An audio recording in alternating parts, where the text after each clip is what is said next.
বহুত টকা আছে আপোনাৰ হাতত, কোটি টকা আছে আপোনাৰ হাতত, কিন্তু আপোনাৰ হেল্থ নাই, কি হ'ব? কিবা হ'ব জানো? সকলো মিছা নহয়নে বাৰু? আপোনাৰ ফেমিলিৰ কাৰণে, আপোনাৰ নিজৰ কাৰণে কাকো আপুনি হেপিনেছ দিব নোৱাৰে। চ' আমি বুজিব লাগিব বয়সৰ লগে লগে অকমান এক্সট্ৰা কেয়াৰ কৰাটো আমাৰ বডিত, আমাৰ মনত সাংঘাতিক জৰুৰী এটা কথা। আমি হয়তো মন নকৰো, বয়স হৈছে আৰু হ'ব আৰু এতিয়া আমাৰ মৰিবৰ সময়, এইটো মেণ্টেলিটি কেতিয়াও নাৰাখিব। কাৰণ জীয়াই থকা দিনকেইটাত আমিতো মৰি যাব নোৱাৰো, জীয়াই থকা দিনকেইটাত আমি জীয়াই থাকিব লাগিব। ফৰেনত 40ৰ পিছত তেওঁলোকৰ লাইফ ষ্টাৰ্ট হয়। কাৰণ কিয়? সেইটো বয়সৰ পিছত 40ৰ পিছত হয়তো তেওঁলোকৰ ল'ৰা ছোৱালী অকমান ডাঙৰ হয়, ধৰি লওক তেওঁলোকে নিজে পঢ়া শুনা কৰিব পৰা হয়, তেতিয়া অকমান এৰিব পৰা হয় যেতিয়া ল'ৰা ছোৱালী, তেতিয়া তেওঁলোকে নিজৰ কেৰিয়াৰৰ কাৰণে, নিজৰ লাইফৰ কাৰণে তেওঁলোকে চিন্তা কৰে, তেওঁলোকৰ নিজৰ হেপিনেছৰ কাৰণে চিন্তা কৰে। তাৰ আগৰখিনি হয়তো তেওঁলোকে যেনেকে তেনেকে যায়, মানে ৰেছপনচিবিলিটি ইমান থাকে যে ইমান চিন্তা কৰিব নোৱাৰে।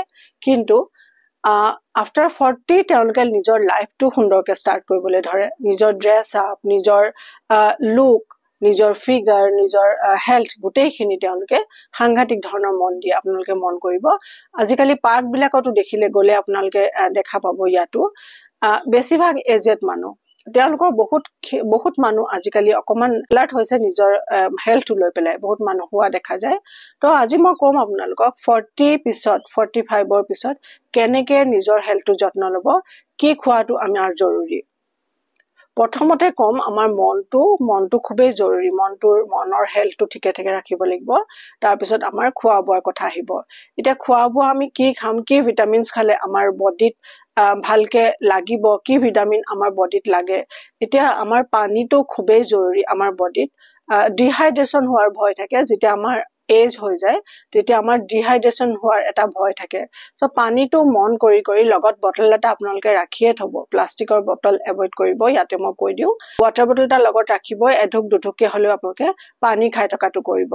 বয়স হলে মানুহৰ ডিহাইড্ৰেশ্যন হোৱাৰ ভয় সাংঘাতিক থাকে।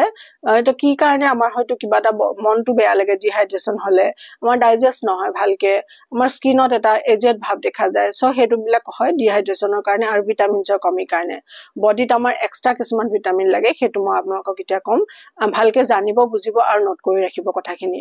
40 পাৰ হোৱাৰ পিছতে আমাৰ বডিত মেটাবলিজম চিষ্টেমটো আমাৰ শ্ল' হৈ যায়।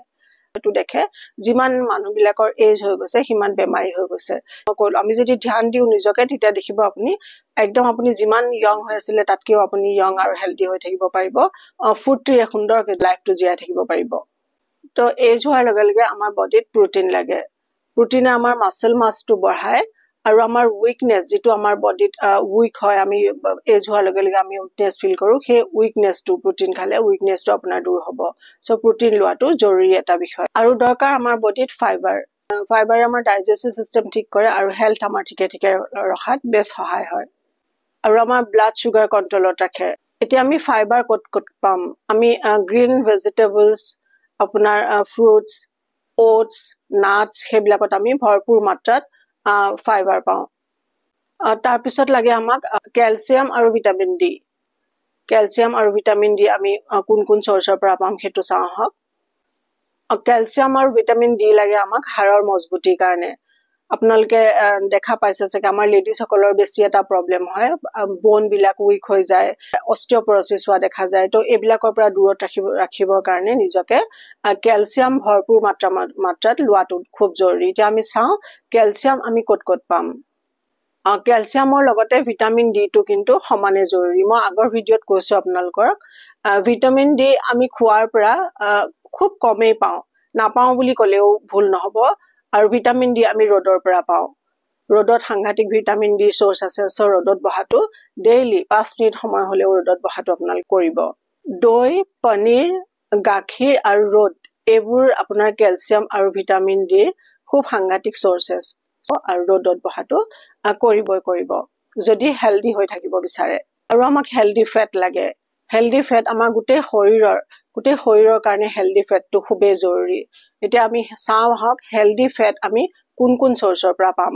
Olive oil, nuts, seeds, avocado, এইবোৰত আমি হেল্ডি ফেটছ পাওঁ।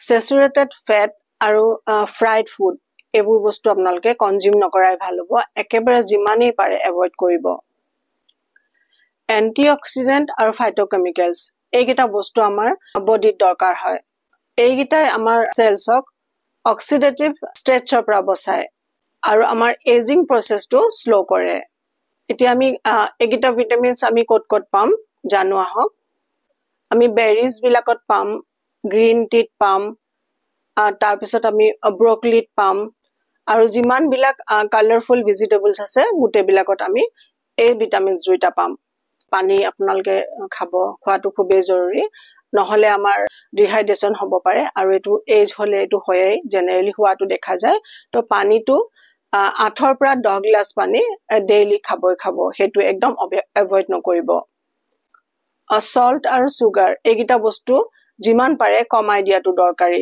এজ হোৱাৰ পিছত বেছি সল্টে হাই ব্লাড প্ৰেছাৰ আৰু বেছি সুগাৰে আমাৰ ডায়াবেটিস হোৱাৰ আশংকা বঢ়াই দিয়ে সো এইগিটা বস্তু যিমান পাৰে কম কৰাটো জৰুৰী আৰু এটা খুব ইম্পৰ্টেন্ট কথা এক্সাৰসাইজ বা যোগা এইগিটা বস্তু সময় পালে আপোনালোকে সময় পালে নহয় সময় উলিয়াই পেলে একেবাৰে নোৱাৰিলেও সপ্তাহত 3 দিন একদম কৰিবই কৰিব ঘৰতে বহি হয়তো কৰিব মন নাযায় অকমান উলাই যাব মনটো অকমান আগবঢ়াই পেলে অকমান উলাই যাব পাৰ্কত গৈ পেলে কৰিব পাৰে বা যদি ঘৰত কোনোবাটা সময় কৰিব মিউজিক এটা লগাই সুন্দৰকে মিউজিক এটা লগাব তেনেকে কৰিব যেতিয়া আপুনি দুদিন মান কৰিব দেখিব মন গৈছে আপোনাৰ কৰিবলৈ হেবিট কৰোতে অকমান মানুহৰ দিগদাৰি হৈ যায় স্টাৰ্ট কৰিবলৈ দিগদাৰ স্টাৰ্ট কৰিলে কিন্তু আপোনাৰ সুন্দৰকে হৈ যাব এইগিটা বস্তু আমাৰ বডিত হজম শক্তি বঢ়ায় আমাৰ ব্লাড সাৰ্কুলেশন ঠিকে থাকে আমাৰ স্কিন ভালে থাকে আমাৰ মন ভালে থাকে সো এই মানে যোগা আৰু আপোনাৰ এক্সাৰসাইজ কৰাটো যিকোনো এটা কৰিব পাৰে যদি আপুনি এক্সাৰসাইজ কৰে দৌৰে তেতিয়ালে যোগা নকৰিলেও হ'ব